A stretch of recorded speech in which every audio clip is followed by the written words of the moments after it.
اب پہلا نقطہ نوٹ کرنے کا جو ہے اور جو اہم ترین ہے وہ کیا ہے؟ دیکھیے، موضوع کے اعتبار سے ترتیب بدل جاتی ہے۔ اگر موضوع یہ ہو کہ ارکان اسلام کیا ہے تو سب سے پہلے کلمہ شہادت، ایمان کا لفظ اس میں نہیں آتا، شہادت اللہ الہ الا اللہ وان محمد رسول اللہ، اور اس کے فوراً بعد اقام الصلاۃ و ایتاء الزکاۃ، فوراً بعد۔ یہ کیوں ہے؟ اراکین اسلام یہی ہے، ارکان اسلام یہی ہے۔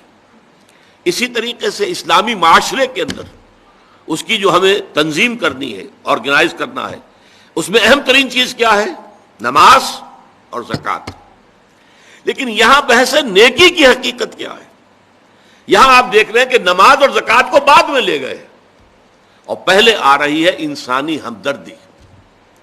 انسان اپنا مال خرچ کر سکے، قرابت داروں، رشتہ داروں کو، ان میں سے جو غریب ہیں ان کی مدد کرے، یتیم جو بے سہارا رہ گئے ہیں، جن کے والد فوت ہو گئے ہیں، اب ان کا کوئی سہارا نہیں ہے، والمساکین، یہ جو مسکنہ کہتے ہیں، کم ہمتی، بعض لوگوں کا ہوتا ہے کہ بظاہر اچھے نظر آ رہے ہیں، اچھے بھلے ہیں، کوئی بیماری بھی نہیں ہے، لیکن جسے ہم نیورستھینیا کہتے ہیں، وہ اعصابی کمزوری ایسی ہوتی ہے، کم ہمتی طاری ہو جاتی ہے کہ اپنے پاؤں پر کھڑے نہیں ہو سکتے، وہ مساکین ہیں، محتاج، خود کفیل نہیں ہو پا رہے، اپنی ضرورتیں پوری نہیں کر پا رہے کسی وجہ سے، وابن السبیل اور مسافر۔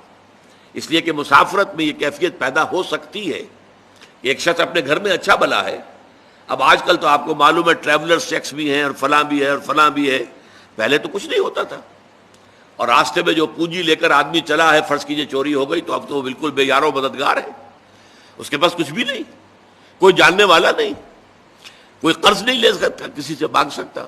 تو سائل کے لیے ہو سکتا ہے جو مبن سبیل ہے کہ پھر وہ جو ہے ایسی حالت میں آ جائے کہ اس کو مدد کی ضرورت ہو۔